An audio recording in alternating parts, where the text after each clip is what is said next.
Bueno, pues muy buenos días tengan todos ustedes, que Dios les bendiga el día de hoy. El día de hoy vamos a comenzar una serie nueva.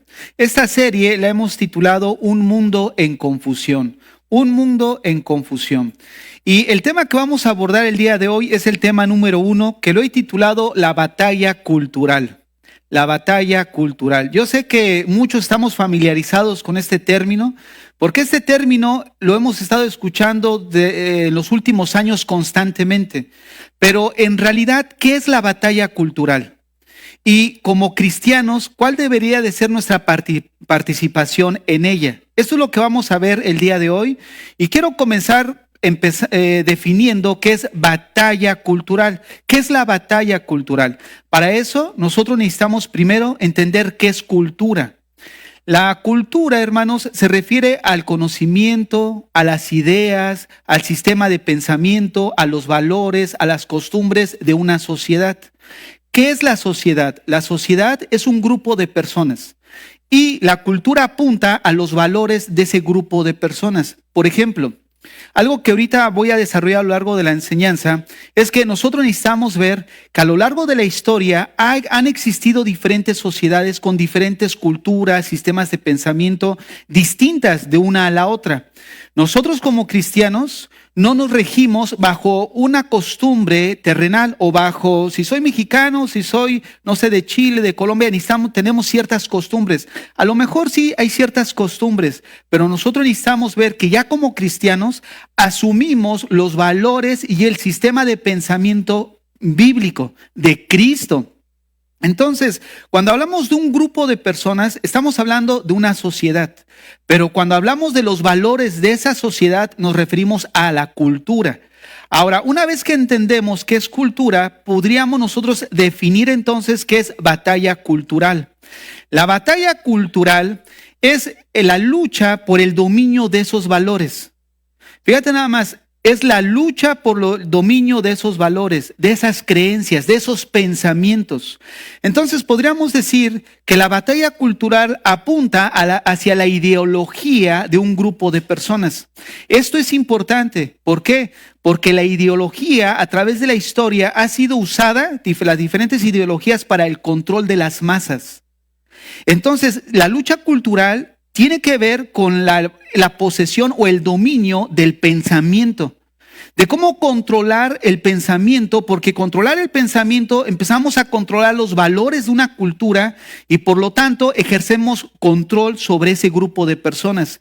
De ahí la importancia, porque a través del dominio de los valores e ideas se determina o se termina controlando a las personas.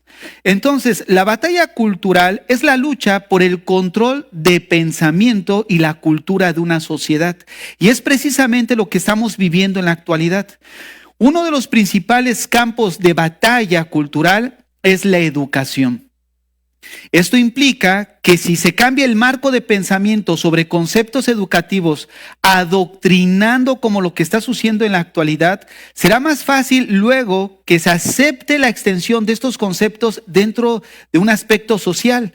Por ejemplo, ahorita lo que está a nuestro alrededor y lo que muchos grupos que entienden esto, que están levantando la voz, es apuntar a que no adoctrinen a nuestros hijos.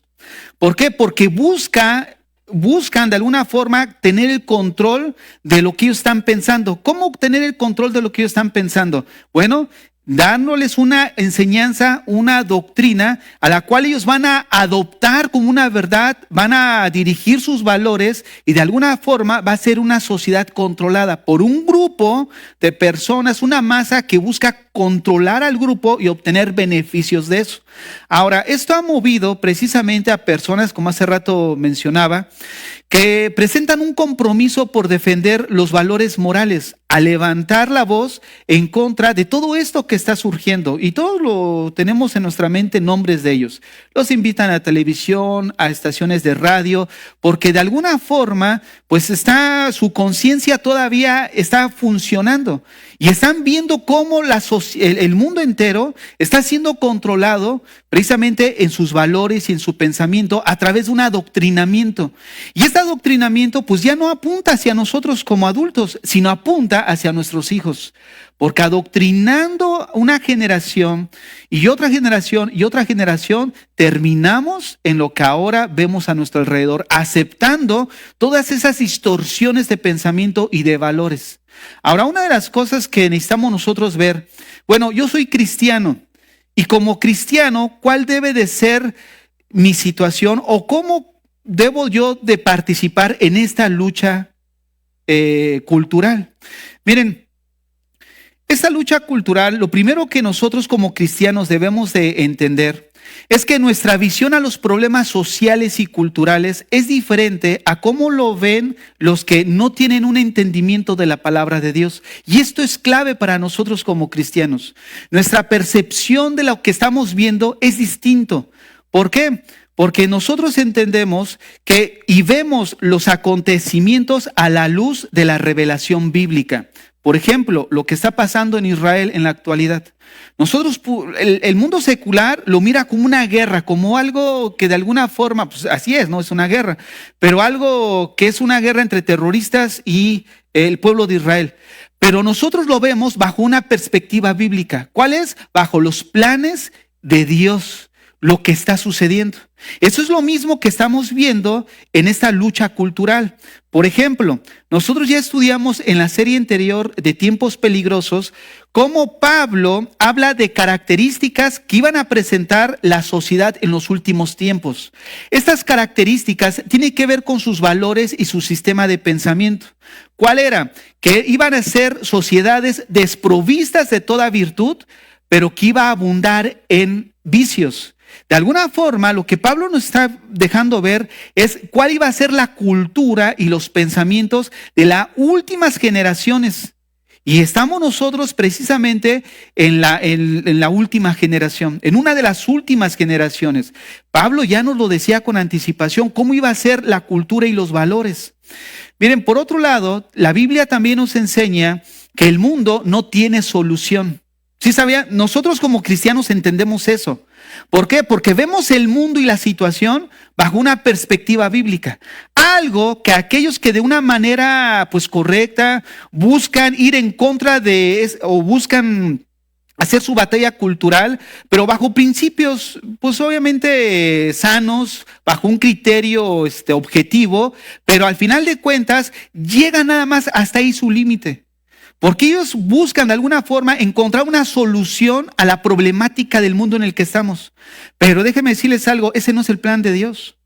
No, cuando nosotros vemos en la Biblia, nosotros entendemos que este mundo no tiene solución, que está inclinado hacia su propia autodestrucción debido al pecado. Esto no quiere decir tampoco que nosotros como cristianos seamos indiferentes a lo que está sucediendo culturalmente, pero lo que sí quiere decir es que la fe cristiana tiene por medio del evangelio la capacidad de hacer una verdadera lucha cultural. Y es ahí donde quiero apuntar el día de hoy en esta enseñanza. Porque el cambio que produce el evangelio no es moralizar a la gente. El evangelio ciertamente moraliza, trae moral a las personas. Y esto es a donde llegan estos grupos de personas que buscan de alguna forma pues mandar pensamientos, anuncio a la sociedad de que vuelva en sí, que no es correcto las costumbres que están adoptando. Pero al final solamente llegan a este terreno, a tratar de moralizar. Sin embargo, el evangelio va más allá. ¿Por qué? Porque va a la raíz del problema, que es el corazón, que es precisamente la naturaleza. Por eso, si hay una verdadera lucha cultural, la podemos dar nosotros como cristianos a través del evangelio. Miren, lo que vemos a nuestro alrededor no debemos de tomarlo como algo nuevo, nosotros como cristianos, algo que está sucediendo por primera vez en la historia. Ya dejamos claro en la serie anterior de Tiempos Peligrosos de que todas estas conductas que vemos ahora de homosexualismo, travestismo, lesbianismo, etcétera, etcétera, ya lo practicaban las culturas antiguas. Esto quiere decir entonces que las sociedades en determinado tiempo y lugar siempre han presentado valores y una manera de pensar distorsionada. Esto, hermanos, ha existido siempre. Siempre el pueblo de Dios ha luchado contra la presión social, sobre todo cultural, de los pueblos paganos. Pueblos que practicaban pecados sexuales escandalosos hasta el sacrificio de sus propios hijos. ¿Qué quiero decir con esto? Que ahorita obviamente se ve más popularizado por las redes sociales. Pero antiguamente, que no había redes sociales, ¿cómo se podía comunicar? Pero ya existían estas situaciones, estos problemas. Lo que quiero decir es que el pueblo de Israel en el Antiguo Testamento vivía también una presión social. Corría el riesgo de adoptar las costumbres y valores y pensamientos de los pueblos paganos. Algo que nosotros como pueblo de Dios estamos viviendo. Por eso comencé diciendo que nuestros valores no están en base a la cultura terrenal. Nuestros valores y nuestra forma de pensar ya ha sido modificada al comportamiento de la palabra de Dios que nos demanda de nosotros. Quiere decir que mis valores vienen no de una cultura como la mexicana, la colombiana, la dominicana, sino viene de una cultura de un pensamiento que es de Dios hacia nuestras vidas. Nuestras costumbres ahora ya se han vuelto y giran en torno a la verdad bíblica. Algo de que de alguna forma el pueblo antiguo de Israel en el Antiguo Testamento vivía también esa presión. Miren, por esa razón de lo que acabo de explicar, cuando Dios sacó a su pueblo de Egipto y le da la tierra prometida, le manda a no ceder ante la cultura de esos pueblos, ante sus valores, ante su forma de pensar. Nosotros, así a grandes rasgos, aunque ahorita lo vamos a aterrizar en el texto bíblico, recordamos que cuando Dios saca al pueblo de Israel de Egipto y le va a dar la tierra prometida, ¿qué es lo primero que le dice? Tú no harás como los otros pueblos. ¿Por qué? Lo que está el Señor diciendo es, tú no vas a comportarte como la cultura de los otros pueblos. Ciertamente había una lucha cultural. ¿Por qué? Porque si bien recuerdo, creo que fue en Jonás, cuando estudiábamos cómo uno de los reyes de Judá, que era Acaz, él mismo sacrificó a sus hijos ante Moloc. Era algo que culturalmente, pues era algo normal. La práctica que de alguna manera hacían los otros pueblos paganos y que el pueblo de Israel acabó cediendo ante esas costumbres, ante esas culturas. O sea, que lo que quiero decirles, que lo que estamos viviendo ahorita no es nada ajeno al pueblo de Dios que ha vivido a través de la historia.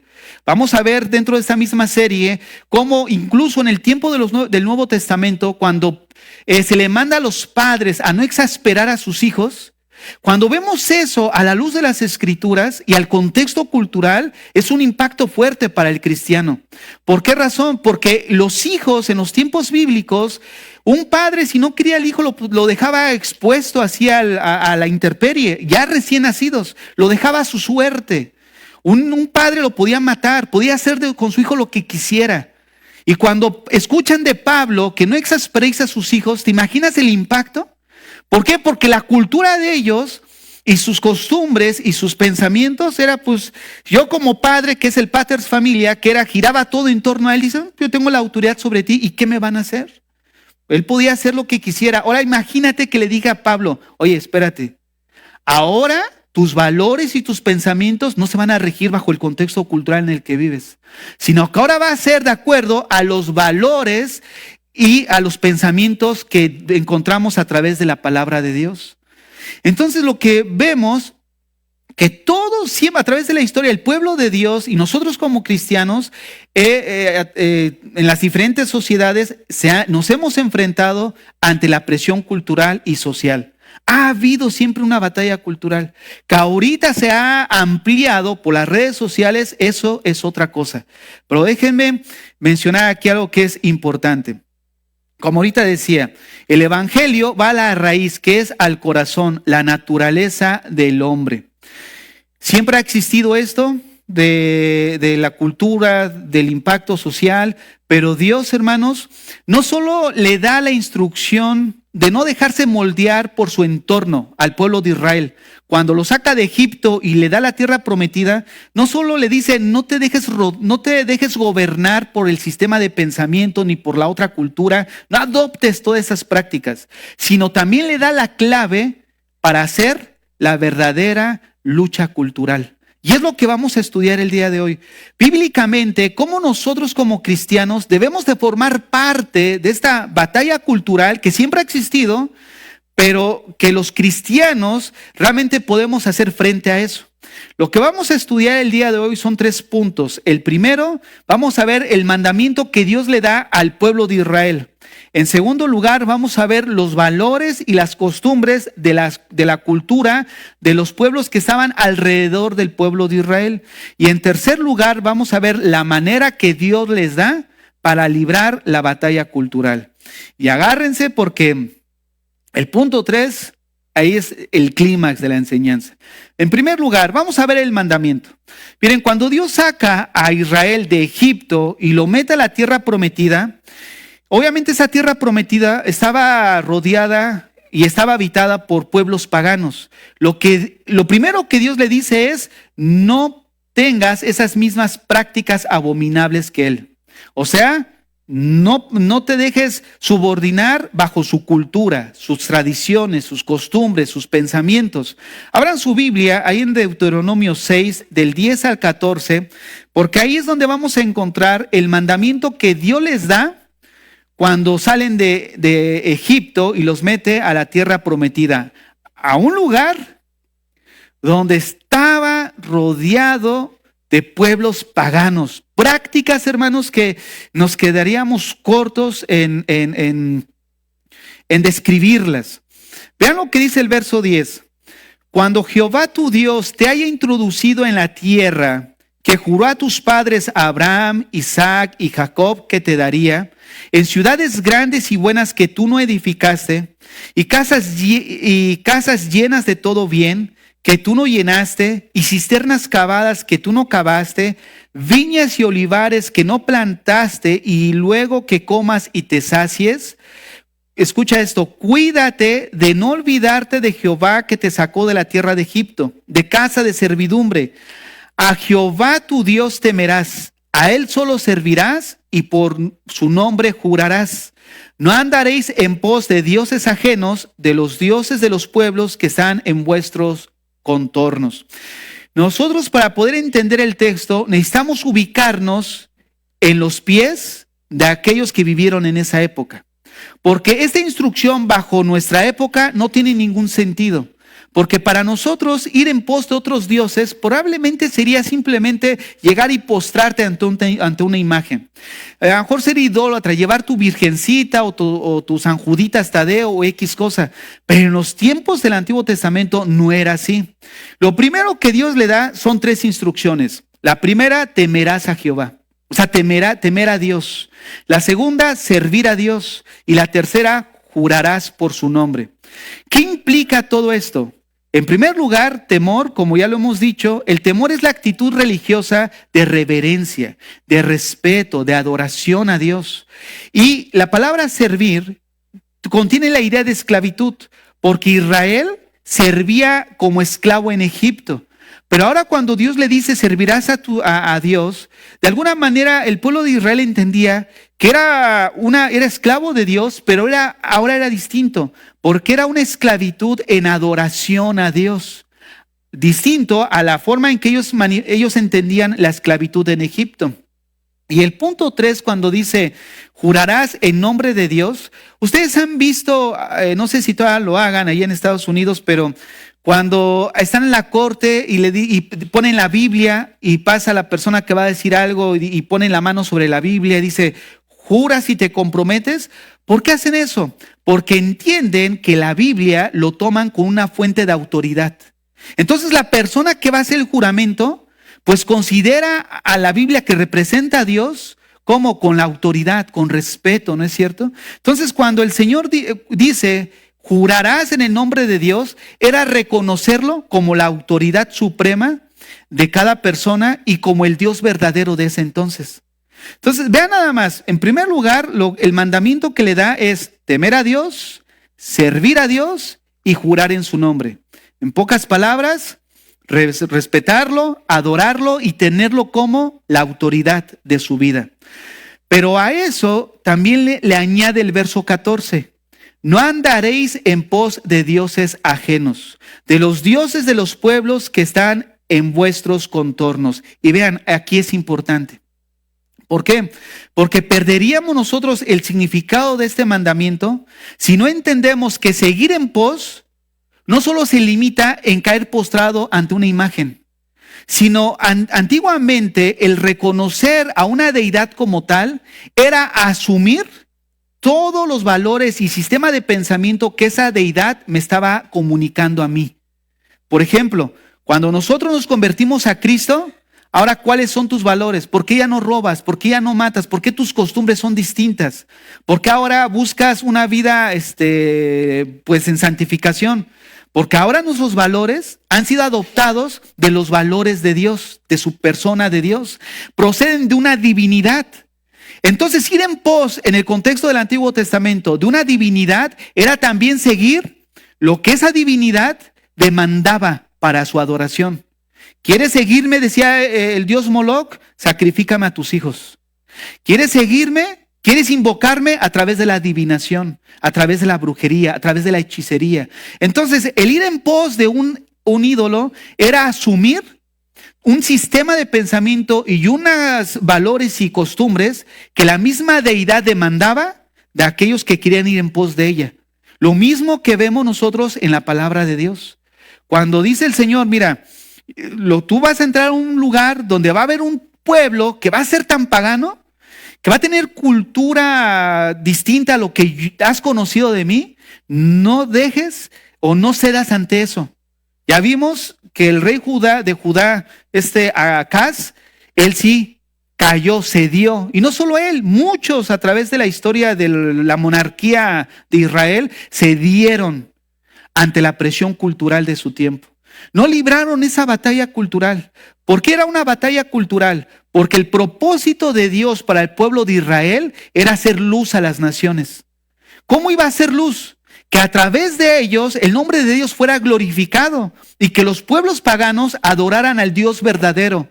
Es lo mismo que Dios demanda de cada uno de nosotros. Jesús dijo, vosotros sois la luz, tú eres la sal. ¿Qué implica eso? Ya de entrada hay una lucha, hay una batalla. ¿Por qué? Porque es una batalla de los valores que me vienen de Dios, de los pensamientos que vienen de Dios, en contra de la cultura, de la presión, de los pensamientos. Eres virgen y todavía tienes 20 años, oye, pues has perdido tu tiempo, ¿no? Oye, pues ¿cómo es posible que le seas fiel a tu esposa cuando la otra te está guiñando el ojo, cerrando el ojo? O sea, hay costumbres que de alguna forma buscan meter presión ¿en quién? En los cristianos. Ahorita, ¿cuál es la lucha cultural? Van sobre los inocentes, los hijos. ¿Por qué? Porque van buscando dominar sus pensamientos, sus valores, para que ellos lo abracen como una verdad. Y al final van a tener el control sobre ellos. ¿Por qué? Porque cada uno de ellos puede ser lo que quiera ser. Hace algunos años, meses, había una propaganda en Toronto que decía, hablando de esto de homosexualismo, decía, si tus padres no te aceptan como eres, ha llegado el tiempo de cambiar de padres. Fíjate nada más. O sea, fíjate hasta dónde llega el adoctrinamiento de los hijos. Y era un comercial expuesto a los hijos. El ataque va directo. Hay una batalla cultural. ¿Cuál es nuestra posición como cristianos? Es lo que vamos a descubrir. Miren, en segundo lugar, vamos a ver qué valores y costumbres tenía la cultura de los pueblos a los cuales el pueblo de Israel había entrado. No solo a conquistar, sino que al final iban a tenerlos alrededor de ellos. Iban a estar incluso entre ellos. Vean lo que dice Deuteronomio 18, del 9 al 12. Deuteronomio 18, del 9 al 12.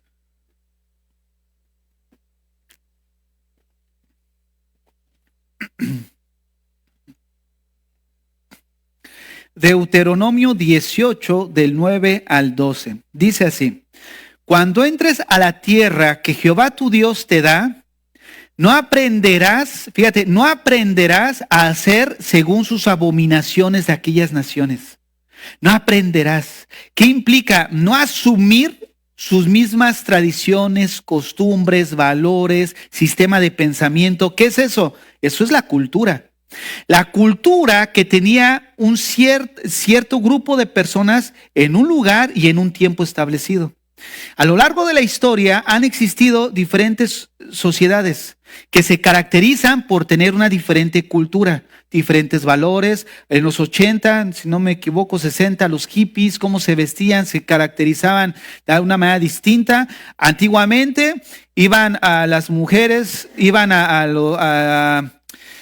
la playa con su pijama y ahora ni llevan ropa, ¿no es cierto? O sea, los valores han cambiado.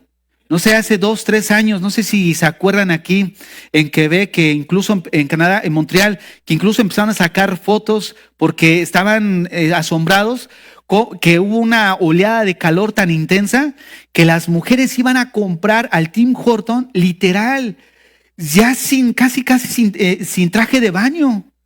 Y tú decías, wow, ¿hasta dónde estamos llegando? O sea, los valores han cambiado, las costumbres han cambiado, la manera de pensar de los adolescentes ha cambiado. Ahora ya hacen prácticas y no tienen ninguna vergüenza. ¿Por qué no tienen ninguna vergüenza? Porque precisamente están teniendo el control de su manera de pensar, asumiendo que es algo normal. Y si yo asumo que tal comportamiento es algo normal, ¿por qué me he de avergonzar? ¿Por qué he de sentir el peso de la culpa de lo que estoy haciendo si yo ahora entiendo que no es incorrecto, sino que es algo normal en la sociedad en la que estoy viviendo? Fíjate nada más lo importante que es esto. Cuando dice el verso 9 otra vez, cuando entres a la tierra que Jehová tu Dios te da, no aprenderás a hacer según las abominaciones de aquellas naciones. No se ha hallado en ti, fíjate nada más las prácticas, quien haga pasar a su hijo o a su hija por el fuego. Esto implica ser sacrificado. Ni quien practica adivinación, ni agorero, ni sortílego, ni hechicero, ni encantador, ni adivino, ni mago, ni quien consulte a los muertos. Porque es abominación para con Jehová cualquiera que hace estas cosas. Y por estas abominaciones Jehová tu Dios echa estas naciones de delante de ti. Fíjate nada más, para hacer esas prácticas, obviamente es porque su manera de pensar estaba torcida. La conducta del hombre, o sea, tú vas a actuar de acuerdo a lo que hay en tu mente. El hombre siempre se va a mover de acuerdo a su manera de pensar. Nuestras prácticas, ¿por qué te comportas como te comportas? Porque asumes que lo que estás haciendo es correcto, ¿no es cierto? Hay veces que asumimos que es incorrecto lo que hacemos, pero a pesar de eso lo estamos haciendo. Pero a lo que voy es de que hay una escala de valores que ahora entendemos en Dios, que sabemos qué es correcto y qué es incorrecto. ¿Y eso qué quiere decir? Que para ellos, al tener una divinidad pagana, lo que ellos estaban haciendo era correcto. Era algo bueno, porque esa era la cultura de ese entonces. Esa era la lucha cultural de ese entonces. De que los hijos corrieran el riesgo de adoptar estas prácticas, de en vez de adorar al Dios verdadero, adorar otras deidades, asumiendo prácticas, obviamente pecaminosas como las que acabamos de leer. Pero aún hay más. Vayamos a Levítico capítulo 18, verso 21. Levítico 18, verso 21. Dice así: y no des hijo tuyo para ofrecerlo por fuego a Moloc. No contamines así el nombre de tu Dios, yo Jehová. No te echarás con varón como con mujer, es abominación. Ni con ningún animal tendrás ayuntamiento, amancillándote con él. Ni mujer alguna se pondrá delante de animal para ayuntarse con él, es perversión. En ninguna de estas cosas os amancillaréis. Escucha esto. Pues en todas estas cosas se ha corrompido las naciones que yo he hecho de delante de vosotros. Y la tierra fue contaminada y yo visité su maldad sobre ella y la tierra vomitó sus moradores. Fíjate qué prácticas tan terribles. O sea, la diversidad sexual ya se encontraba desde los tiempos del Antiguo Testamento. Si Dios está prohibiendo ciertas conductas, es porque estaba en vigor ese comportamiento. Dios no inventa pecados. No va a decir no hagas esto si nadie lo está practicando. Eran prácticas comunes de estos pueblos. Fíjate al lugar donde el pueblo de Dios estaba llegando. Hermanos, una de las cosas que nosotros vemos, sobre todo en Corintios, es de que Pablo dijo, si no quieres juntarte con el incrédulo, que está el borracho, que está el adúltero, que está el mentiroso, pues mejor conviene salir de este mundo. ¿No es cierto? Él dice, no, Dios nos dejó aquí, ¿para qué? Para hacer luz, para hacer sal. Pero hay algunos cristianos que no entienden de alguna forma el propósito por el cual Dios te sigue manteniendo en el lugar en el que estás. ¿Cuál es el propósito? Ser luz. Y una de las cosas para poder ser luz y ser sal y no dejarnos contaminar por esta cultura, ¿sabes cuál es? Nuestra intimidad con Dios. ¿Qué tanto estamos trabajando en nuestra vida personal, hablando en el terreno de devoción, en nuestro devocional diario con Dios? Esta cultura en la que estamos ejerce mucha presión, no solo para nosotros como padres, más para nuestros hijos. Estamos hablando de que está en juego la vida de nuestros adolescentes, la vida de nuestros hijos. Ahora, fíjate esto. Es un valor importante en la vida de ellos. Está en juego la vida de ellos. Y que al final va a determinar incluso el destino de ellos. Porque si abrazan la basura de este mundo, obviamente, según las escrituras dice que les espera ¿qué? El lugar de tormento o destituidos de la gloria de Dios. Vean la cultura que existía en ese entonces, sus valores, sus pensamientos. Entonces, este era el contexto cultural que le tocó vivir ¿a quién? Al pueblo de Dios. Y es algo que también nos toca vivir a nosotros. Si tú dices o piensas que cambiarte de trabajo es mejor para ti, déjame decirte, ahí a donde vas, también te vas a encontrar gente igual. Gente igual. Ahí te vas a encontrar amigos que te van a invitar al bar, que te van a invitar a ver a las muchachas el viernes, que te van a invitar a irte de jarra con los amigos. Siempre va a haber. ¿Por qué? Porque ese es el sistema de este mundo. Y cuando nosotros entendemos que este mundo no tiene solución, entonces abordamos la batalla espiritual con otro enfoque. ¿Cuál es? El enfoque que Dios nos da. Vean, la misión de Israel, ¿cuál era? Ser luz a las naciones. Ahora bien, Dios obviamente ya sabía el comportamiento de los pueblos paganos. Es por eso que Dios le continúa dando instrucciones a su pueblo. Y estas instrucciones las encontramos en Deuteronomio 7, del 1 al 5. Deuteronomio 7, del 1 al 5.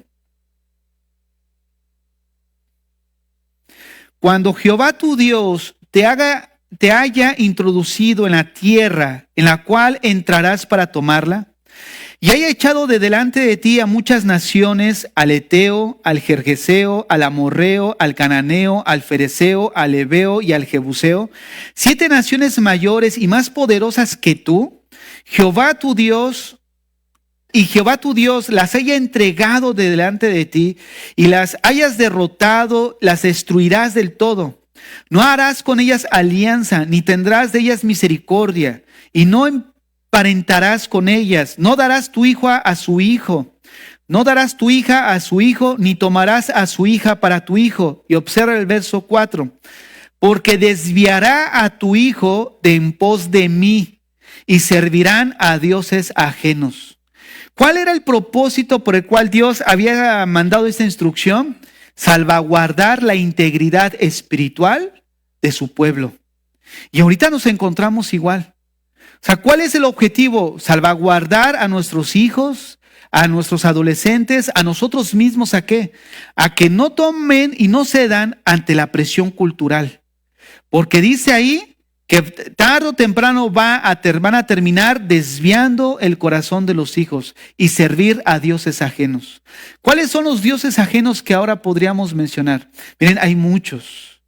¿no? Hay muchos. Todo Dios ajeno puede ser el alcohol, las drogas, las mujeres, puede ser la diversidad sexual, puede ser la ciencia, la ciencia que no es objetiva, que no es comprobable, la falsa ciencia, como estudiábamos en tiempos peligrosos a la que Pablo se refería. Una ciencia que busca, según, adoctrinar a nuestros hijos que es normal lo que ellos sienten, es normal lo que tú quieras ser. Vean lo que dice el verso 4 otra vez.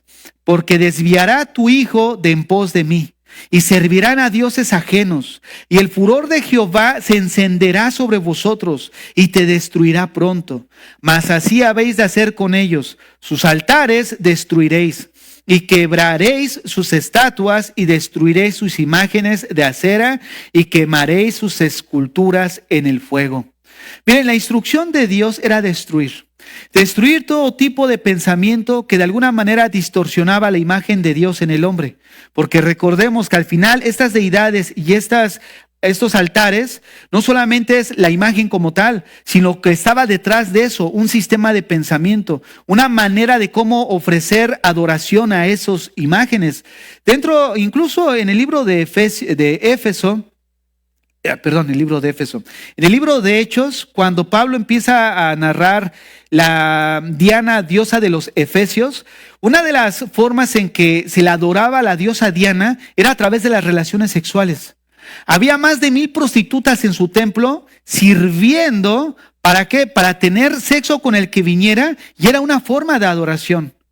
Fíjate cómo el ir en pos de dioses no solamente es ir postrado ante una imagen. Ahorita es así, caes postrado ante una imagen, tu comportamiento no se ve muchas veces como no tan pervertido, porque es otra cultura, otra época, otro tiempo. Pero en los tiempos antiguos, sí, su comportamiento influía de acuerdo a la adoración de su Dios. Por eso sí existía ya una lucha cultural. Pero ahora, ya teniendo el cuadro completo, ¿cuál es el cuadro completo? Ya entendemos qué es la batalla cultural. ¿Cuál es la batalla cultural? La lucha por el control del pensamiento y de la cultura o los valores de una sociedad. Ya hemos visto a qué se refiere la lucha cultural. Ya hemos visto los valores y la cultura a la que el pueblo de Israel estaba entrando en su tiempo. Ya hemos visto el mandamiento que Dios le dio al pueblo al entrar a esos terrenos y al estar alrededor de esos pueblos. Pero ahora veamos cuál es el secreto que Dios le da para de alguna forma ser efectivos en la batalla cultural. Miren, el texto que comenzamos leyendo fue Deuteronomio 7. Pero Deuteronomio 7, su contexto comienza capítulos atrás. Y uno de esos capítulos al que vamos a regresar es el capítulo 6. Fíjate cómo comienza Dios en el capítulo 6 para posteriormente mencionar todo lo que ya dije. Vayamos al capítulo 6, versos 6 al 9. Fíjense, Deuteronomio 6, del 6 al 9. Y estas palabras que yo te mando hoy estarán sobre tu corazón, y las repetirás a tus hijos, y hablarás de ellas estando en tu casa, y andando por el camino, y al acostarte, y cuando te levantes, y las atarás como una señal en tu mano, y estarán como frontales entre tus ojos, y las escribirás en los postes de tu casa y en tus puertas. Fíjense dónde comienza la batalla cultural. La batalla cultural comienza en la casa. Aquí en este texto vemos a Dios instruyendo al pueblo de Israel respecto a los valores que ellos deben de presentar, respecto a la manera en cómo deben de adoctrinar y de llenar de convicción a sus hijos. Primero les menciona eso y después les pone el mandamiento de a tu Dios servirás, a Él adorarás, a Él temerás y jurarás en su nombre. Y posteriormente le dice, no tendrás o no practicarás las mismas costumbres al pueblo o de los que habitan en el terreno donde vas a llegar. Vean nada más, pero antes de eso, ¿cuál es la instrucción de Dios? Para poder evitar todo eso, el adoctrinamiento de nosotros como padres que le debemos de dar a nuestros hijos. Yo comencé diciendo que el campo de batalla principal de una lucha cultural es la mente de nuestros hijos, o sea, es la educación. La educación secular, si ustedes apreciamos, nuestros hijos pasan más horas en la escuela siendo adoctrinados que lo que nosotros como padres hacemos en ellos en casa. Entonces, ¿cuál es la fórmula que Dios le da? Para que el pueblo de Israel y sus hijos no se contaminaran, Dios instruye a los papás a instruir a sus hijos. ¿En qué? En sus caminos, en sus valores. Esto coloca a los padres como responsables de esta batalla, adoctrinando a nuestros hijos con la palabra de Dios. Yo les quiero hacer una pregunta a todos los que son padres. ¿Cuántos de ustedes quieren hijos piadosos? No los veo convencidos. Voy a empezar entonces la enseñanza. ¿Cuántos de ustedes que son padres o son abuelos quieren nietos piadosos? ¿Quieren hijos piadosos? ¿Seguros? Bueno, déjenme decirles algo. Hijos piadosos son el resultado de padres piadosos. Nosotros, de alguna manera, no podemos dejar que otros vengan y hagan lo que Dios me demandó a mí a hacer. Es lo que estamos viendo en las iglesias. No, tráiganse a fulanito. No, pues tráiganse a tal. Espérenme. No está mal. Pero el hecho de que les den la receta de el derecho, las leyes, tienen tales derechos, déjame decirte algo. El trabajo de la lucha cultural para nosotros como cristianos no es dejar que alguien venga a hacer lo que nosotros nos corresponde hacer. La lucha cultural te corresponde a ti como padre, me corresponde a mí como padre. Ni siquiera a la iglesia, escúchame bien, padre, ni siquiera a la iglesia, te corresponde a ti como padre.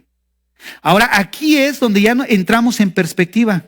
Este texto que acabamos de leer de Deuteronomio 6, del 6 al 9, lo vamos a desarrollar posteriormente en esta serie, pero ahorita lo que quiero centrarme es en que veamos cómo nosotros como padres tenemos la responsabilidad de formar a nuestros hijos para que ellos hagan frente a esta batalla cultural. Está en juego la vida de nuestros hijos. Por lo tanto, como padres no podemos ser indiferentes. Miren, no está mal lo que hacen. Lo que hacen las voces que se levantan en televisión, en radio, pues para manifestar de alguna manera lógica, usando toda clase de argumentos y que se levantan en contra de todos aquellos que quieren imponer ideas o ideologías a nuestros hijos. No está mal, pero déjame decirte algo. Como creyentes, nosotros entendemos que ese es el curso normal de este mundo. ¿Qué quiero decir con esto? Que el mundo no tiene solución. No podemos ir y tratar de cambiar el sistema de este mundo. Ese nunca ha sido el plan de Dios. Ese no ha sido el plan de Dios. El plan de Dios no es América para Cristo. El plan de Dios no es Montreal para Cristo. La realidad es que solamente un remanente va a ser salvo. La realidad es de que muchos hijos de padres cristianos se están perdiendo. ¿Y sabes por qué? Porque los papás cristianos tienen más valor sobre lo que están haciendo o lo que les está produciendo y no están invirtiendo tiempo en la vida de ellos. Nuestros hijos van a ser el resultado del tiempo que nosotros invirtamos en ellos ahorita. Fíjate nada más, entonces, en base a esto, la batalla cultural ya bíblicamente ya se ajusta. ¿Por qué? Porque ya no es, a ver qué dijo fulanito o a ver qué dijo aquel. No, es qué dice Dios, en lo cual yo le voy a adoctrinar a mi hijo para que mi hijo cuando vaya a esta sociedad y a esta cultura que es contraria a sus valores, pueda tener las convicciones de hacer frente. Y entonces va a ser una lucha cultural él en su contexto. Pero ¿cuál es la labor de nosotros como padres? No de traer al conocedor o al politólogo fulanito o aquel que conoce de medicina, no. Es la palabra de Dios, los principios bíblicos que a nosotros como padres, al formar a nuestros hijos, los van a ayudar a enfrentar esta lucha cultural. Miren, vamos a ver 3 ejemplos de esto que acabo de mencionar, para que veamos cómo la formación que nosotros como padres le demos a nuestros hijos está garantizada esa batalla que ellos van a tener. Pero cuando nos dedicamos realmente a eso, vean, en el primer caso que quiero mencionar es Moisés. Vayan a Éxodo capítulo 2 del 5 al 10. Nosotros entendemos, o por lo menos tenemos la idea de cómo los judíos se dedicaban a instruir a sus hijos. Y vemos cómo la mayoría, bueno, la cultura de ellos los primeros años es adoctrinarlos en la palabra, enseñarles. La primera escuela que ha existido ha sido el núcleo familiar. Los primeros maestros han sido los padres. Y esto fue en el caso de Moisés. Mira lo que dice. Y la hija de Faraón descendió, Éxodo 2:5, a lavarse al río y paseándose sus doncellas por la ribera del río, vio ella la arquilla en el carrizal y envió una criada suya a que la tomase. Cuando la abrió, vio al niño, y he aquí que el niño lloraba. Teniendo compasión de él, dijo: de los niños de los hebreos es este. Entonces su hermana dijo a la hija de Faraón: iré a llamarte una nodriza de las hebreas para que te críe este niño. Y la hija de Faraón respondió: ve. Entonces fue la doncella y llamó a la madre del niño, a la cual dijo la hija del Faraón: lleva a este niño y críamelo, y yo te lo pagaré. La mujer tomó al niño y lo crió, y cuando el niño creció, ella lo trajo a la hija del Faraón, la cual lo prohigió y le puso por nombre Moisés, porque dijo: del agua lo saqué. Nosotros entendemos parte de la historia que gira alrededor de esta escena. La que lo crió fue su propia mamá. No hay casualidades. Agarra a la mamá a Moisés y lo empieza a criar en los primeros años de vida. Los primeros años de vida son cruciales para la educación y la formación de los niños. Son importantes esa parte donde nosotros empezamos a leerles la Biblia. Esa Biblia que pues tiene una manera a lo mejor propia de entender a la mente del niño, pero que nosotros ya en la explicación como padres podemos afirmar o reafirmar algo que ellos a lo mejor no puedan entender. Pero a lo que voy es de que esa formación de Moisés lo llevó a que cuando él creció, y a pesar de que fue criado en el primer mundo de ese entonces, mira, olvídate de Harvard. Él estaba en la mejor universidad, que era uno de los mayores imperios de gran desarrollo, que era Egipto. Entonces, él no se crió así que con unos profesores ahí que donde uno dice: bueno, pues ya me tocó esta escuela, ¿no? Patito, no. Él tuvo una educación, hermanos, de primer mundo. Pero aún ahí de primer mundo, él no perdió el piso. Sino él dijo: saldré a ver a mis hermanos. Él entendía algo muy importante. ¿Cuál? Que a pesar de que habían pasado muchos años, de que su mamá ya no la veía, de que había dedicado a estudiar las costumbres y los valores y la manera de pensar de los egipcios, esa enseñanza de su madre que fue sembrada en su corazón, germinó y dio fruto. ¿Por qué? Porque vemos que estando en ese mundo, no lo echó a perder. Y hay muchas mamás o muchos papás que una escuela cristiana, asumimos que una escuela cristiana va a tener pues mejores valores. Aquí precisamente yo tuve un compañero de trabajo que él venía de Ciudad Juárez. Y él venía de una familia cristiana y de alguna forma, estando él aquí, pues él andaba ahí medio mal, ¿no? Y hablando de las épocas del cristianismo, de su época, él decía: fíjate, dice, mis papás me metieron a una escuela cristiana, dice. Y estábamos ahí, pues todos eran cristianos, se supone, dice. Pero si te contara lo que hacíamos en los baños de las niñas, y éramos cristianos, dice. O sea, nosotros pensamos y asumimos que porque es una escuela cristiana, no, pues gloria a Dios, estás a salvo, mi hijo. No, es la convicción, la formación que nosotros como padres, no la iglesia, no el mundo secular, tú como padre eres responsable de que tu hijo haga o tenga una lucha cultural. O sea, ¿quiénes somos los responsables? Nosotros como padres. Miren, el segundo caso que encontramos es Daniel. Daniel, cuando Babilonia llega y lleva cautivo al pueblo de Dios, se llevó a un joven, a un muchacho. que se llamaba Daniel. Y en Daniel 1:8, vean lo que dice. Y Daniel propuso en su corazón no contaminarse con la porción de la comida del rey, ni con el vino que él bebía. Pidió, por tanto, al jefe de los eunucos que no se lo obligase a contaminarse. Fíjate, Daniel aquí en este entonces era un joven todavía. Pero ¿por qué él decidió no contaminarse? Obviamente no fue el único que había sido llevado como cautivo. Había otros más, otros que sí se dieron a la porción del rey, otros que sí se dieron a sus costumbres. Pero ¿por qué Daniel sobresalió de todos los sátrapas? ¿Por qué Daniel sobresalió de todo en ese sistema de pensamiento que era el de Babilonia? ¿Por qué él pudo sobresalir?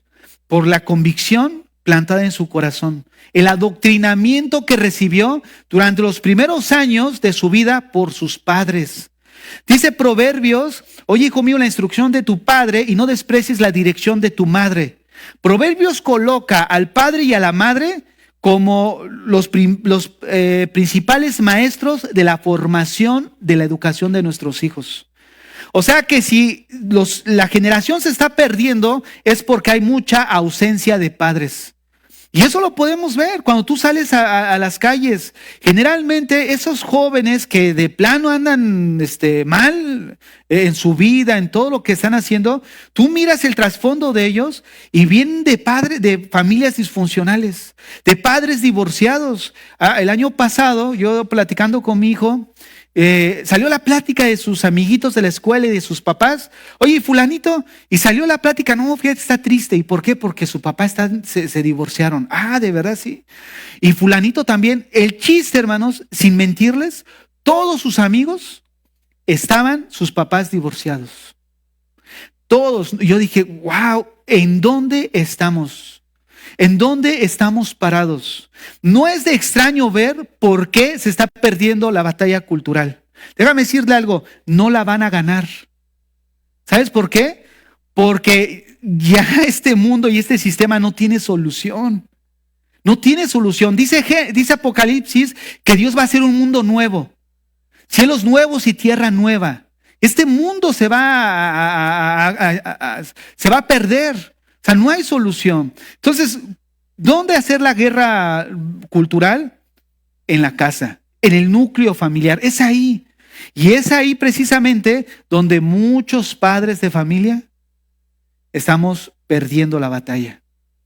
¿Por qué? Porque nos ocupamos más, a lo mejor en invertir más tiempo en descansar, invertir más tiempo en el Facebook, en ver una película, invertir más tiempo en el trabajo, invertir más tiempo en la familia, que invertir tiempo en nuestros hijos. ¿Cuántos salen de vacaciones? Yo les quiero recomendar algo. Cuando salgas de vacaciones, vete tú y tu familia, nada más. Si quieres disfrutar con un grupo de amigos, bueno, posteriormente. ¿Por qué? Porque te vas a ver obligado a compartir y hablar con tu hijo. ¿Te vas a ver obligado? Fíjense, este año pasado, creo, salí nada más con mi familia y mi esposa decía, vamos a tal, y invitamos, ¿no? Y no, vámonos nosotros. Yo tenía en mente eso, ¿no? Y llegamos, y justo donde llegamos, había una canasta de básquetbol. Yo le dije, fíjate, la primera vez, y con vergüenza lo digo, es la primera vez, bueno, sí he jugado soccer, pero así en básquet, es la primera vez que yo puedo tomar con mi hijo nada más y jugar un 21. ¿Por qué? Porque si yo voy con otro grupo de amigos, dejo a los niños ahí y me dedico a la plática de los demás. Estás, pero no estás perdiendo la batalla. Nosotros necesitamos acercarnos con nuestros hijos, ser sociales con nuestros hijos. Oye, vamos a platicar, jugábamos, nos divertimos los tres, estábamos ahí, pero hicimos algo, nada más nosotros. Algo que ya se está perdiendo en la actualidad. ¿Te recomiendo eso? Sí, no, pues bueno, ya cada quien. Pero es recomendable. Disfrutas el ambiente familiar. Hermano, nosotros necesitamos hacer la batalla espiritual, la batalla cultural y ganarla a través de nuestros hijos. ¿Cómo es ganar la batalla cultural? Miren, la batalla cultural no implica ganarla en el contexto social. la batalla cultural, bíblicamente, es ganarla en el contexto de nuestros hijos. Cuando nosotros los adoctrinamos y ellos entran a un mundo donde hay un sistema contrario a sus valores, y ellos pueden decir como Daniel: he propuesto en mi corazón no contaminarme. ¿Por qué? Por la instrucción de su padre y de su madre. Vemos a dos jóvenes que se fueron criados en lo mejor de su época. Babilonia en el tiempo de Daniel era lo mejor, era el mayor imperio que podía existir. Era lo mejor de lo mejor para ser formados. Pero encontramos otro caso, el de Samuel. Vayamos a 1 Samuel 1:22. Moisés y Daniel fueron formados, podríamos decir, en las escuelas del mundo, donde el sistema era totalmente del mundo, como ahorita lo que estamos viendo. Nuestros hijos están siendo formados, ¿dónde? En un sistema del mundo, en los valores del mundo, en las costumbres de este mundo. Ahora vayamos a ver a Samuel. Pero Ana no subió, sino dijo a su marido: yo no subiré hasta que el niño sea destetado, para que lo lleve y sea presentado delante de Jehová y se quede allá para siempre. Ana, de alguna forma, sabemos su historia, no podía tener hijos. El Señor le da un hijo que es Samuel. En respuesta, Ana se lo dedica a Dios. Pero cuando Elcana le dice: oye, subamos a dar adoración a Dios, ella dice: mira, yo me voy a quedar porque he hecho un voto. Cuando yo destete al niño, entonces voy a ir, pero lo voy a dejar y él se va a quedar. Pero ese tiempo que estuvo Ana con el niño, lo ha de haber amado increíble, ¿no es cierto? Le ha de haber dado, obviamente, todo, como sus necesidades de niño, pero lo más importante es, lo formó en los principios de su Dios. Lo formó en los principios y los valores bíblicos, en lo que en ese momento tenían de entendimiento de quién era Dios para ellos, que obviamente era toda la ley de Moisés. Ana los formó. Ahora, ¿qué lo formó? Ahora, ¿qué fue lo que hizo? Fue allá, lo dejó en el seminario de ya se me dio su nombre, ¿cómo se llama el sacerdote? Elí, del sacerdote Elí. Seminario Elí. Y va y lo mete al seminario. Y se fue Ana bien contenta diciendo: no, pues ya hice mi trabajo, ya lo eduqué, ahora va a recibir su formación teológica. No, qué David, qué Daniel ni qué Moisés. Si ellos que recibieron su formación en el mundo, ¿cómo salieron? Este Samuel, me va a salir todo un apóstol, ¿no, Pablo? Y le salió bueno el muchacho, Samuel. ¿Por qué? Porque los principios que le dejó Ana en su corazón no se apartaron de él. De tal manera que, a pesar que estaba dentro del seminario, dentro del templo que servían al Señor, miren qué joyitas se encontró: los hijos de Elí. Estos hijos que dormían con aquellas que iban a ofrecer sacrificio a Dios, dormían con ellas. Aquellos que tomaban la mejor porción del sacrificio, eran unos corruptazos de primera. Y Samuel se codeaba con ellos. ¿Te imaginas decir: ¡ay, no! Pues Samuel está codeándose con el hijo de Elí! Nada más para que veas. Imagínate, nada más. Fíjate, hay veces que estamos a veces tan confundidos que sentimos a veces cierta satisfacción el llegar a pensar que nuestro hijo se codea con el hijo de tal diputado. No, mira, entró a tal universidad. No, mira, no, si vieras, pero si viéramos el trasfondo de esos hijos. Fíjate nada más. No, si es que aquellos hijos son de buena educación, de buena familia, decimos. Pero Elcana era de la buena familia, era sacerdote de Dios. Imagínate sus hijos. Fíjate nada más, una de las cosas que vemos es que, a pesar de ese contexto en el que vivió Samuel, no se corrompió. No importa la escuela, que es la moraleja de esta enseñanza. No importa la escuela en la que nuestros hijos crezcan, se desarrollen. Si hacemos bien nuestro trabajo como padres, déjenme decirles algo. Hay menos probabilidad que el mundo se los coma, que accedan a las tentaciones del mundo. Porque entonces esos valores y esa palabra que ha sido formada en su corazón, el día de mañana el Espíritu Santo se las va a recordar. Y les va a decir, aun cuando estén en el bar con sus amigos y sus cuates y en la pachanga, ahí el Espíritu Santo les va a redarguir de pecado. ¿Por qué? Porque la semilla que nosotros como padres pongamos en nuestros hijos no volverá vacía. La batalla cultural, hermanos, se libra en casa, en el núcleo familiar. Y nosotros como padres somos los responsables. No, en vano sería dejar que otros vengan a decir algo que al final de cuentas nos compete a nosotros. Y al final, ¿qué valores nos van a dar? Solamente algo lógico, algo biológico de la ciencia, que no está mal, son buenos argumentos, pero al final, lo que la Biblia nos dice es que la verdadera batalla cultural se debe de llevar en el adoctrinamiento a nuestros hijos en el hogar. En Deuteronomio, vuelvo a repetir ya para resumir, el Señor, la primera instrucción que le da a los padres, a sabiendas a dónde iban a entrar, fue: no se apartará de tu boca este libro de la ley, con lo que le dijo a Josué, pero les quiero leer Deuteronomio 6 para cerrar. Para que nosotros como padres lo llevemos en nuestro corazón. Estas palabras que yo te mando hoy estarán sobre tu corazón. Fíjate, estarán sobre tu corazón. El Espíritu Santo no dijo: estas palabras que yo te mando hoy estarán sobre el corazón de tu hijo. No, ¿por qué? Porque hijos piadosos son producidos a través de padres piadosos. Si tú no llevas como padre una vida piadosa, genuina, no esperes que tus hijos produzcan una vida de piedad. Oye, papá, no vamos a la iglesia. Ay, estoy tan cansado hoy. Si vieras cómo crecen con esa imagen. Crecen con eso. ¿Y qué es lo que le estás comunicando? Entonces la iglesia no es tan importante. Porque por cualquier cosita puedo faltar el domingo. Yo sé que es como reiterado en lo que menciono, pero es algo que realmente nosotros como padres debemos de considerar. Oye, mi hijo no viene a la iglesia. Bueno, pues es normal, tú tampoco vienes. Si tú le enseñaste ese camino. Si quieres vas, si no quieres no vas. Oye, es que hoy amanecí con ganas de quedarme acostado y hoy no tengo ganas, hoy no siento. Hermanos, vivimos en un mundo democrático, no democrático.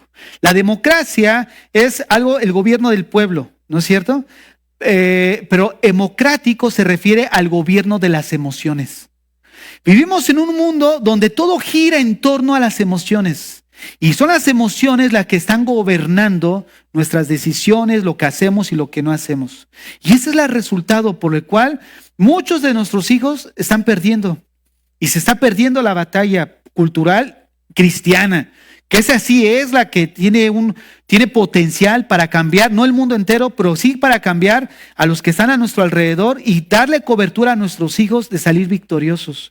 Repito el texto: y estas palabras que yo te mando hoy estarán sobre tu corazón. Y una vez que tú las atesoras como padre y desarrollas una vida piadosa, entonces dice, las repetirás a tus hijos. Hablarás de ellas estando en tu casa y andando por el camino y al acostarte y cuando te levantes. Y las atarás como una señal en tu mano y estarán como frontales entre tus ojos. Y las escribirás en los postes de tu casa y en tus puertas. Este texto lo desarrollaremos posteriormente, pero sí era importante ver la responsabilidad que nosotros tenemos en esta batalla cultural. Cierren sus ojos ahí en el lugar en el que están. Así con nuestros ojos cerrados. Padres, no cabe duda que tu palabra es luz en nuestros caminos, Señor. No cabe duda que tu palabra es lámpara y lumbrera en nuestro camino. Señor, es tu palabra la que transforma vidas, la que transforma corazones. La que nos enseña, Señor, cómo conducirnos en un mundo que moralmente se está derrumbando, Señor. En un mundo donde los valores y las costumbres son contrarias a tus principios. Y es en ese mundo, Señor, en donde nuestros hijos crecen, a donde nuestros hijos van todos los días, Señor. Ayúdanos a tener entendimiento, sabiduría, para poder instruir a nuestros hijos, Señor, en una vida piadosa, que ellos puedan ver en nosotros como padres, Señor. Ayúdame a ser un padre piadoso que pueda desarrollar el corazón de un hijo piadoso, Señor. En el que no solo me enfoque en un cambio, sino que realmente me ocupe en el estado de su corazón. Señor, dame la sabiduría, el entendimiento. Probablemente muchos de los que están aquí pudieran pensar que hay un tiempo que ya se perdió, que tu hijo ya está grande, adolescente, ya no te quiere escuchar. Déjame decirte algo, no todo está perdido. No todo está perdido. ¿Por qué? Porque Él puede ver en ti realmente ahora una vida piadosa. Que Él vea en ti un cambio de ese padre que antes era a lo que ahora es en Cristo. Que Él pueda en un momento dado desear la paz que ahora tú tienes como padre. Que tú deposites en las manos de Dios a tu hijo. Que ores por él. Aun cuando pienses que ya se te salió de las manos de Dios no se ha salido. De las manos del Señor no se ha salido. ¿Qué tanto estás invirtiendo en tu hijo? ¿Qué tanto tiempo estás pasando con él? ¿Qué tanto tiempo le estás hablando del Señor, de la Biblia? Sea honesto contigo mismo en esta mañana. Sea honesto. El mundo se los quiere comer y se los quiere devorar. ¿Qué estás haciendo al respecto? ¿Cómo estás librando la batalla cultural en tu casa? ¿Estás instruyendo a tus hijos en la palabra? ¿Estás instruyendo a tus hijos en el conocimiento del Señor? ¿Tus hijos se están identificando en su vida, en su identidad con Dios? En los dos géneros que Él hizo, hombre y mujer. Hay muchos de los que estamos aquí que quisiéramos regresar el tiempo y corregir cosas en el pasado. Ya no se puede. Ya no se puede. Pero sí podemos ahora hacer lo que está a nuestro alcance. Orar por ellos. Orar por su salvación. Que ellos puedan ver en nosotros padres piadosos que se preocupan, que se ocupan de ellos.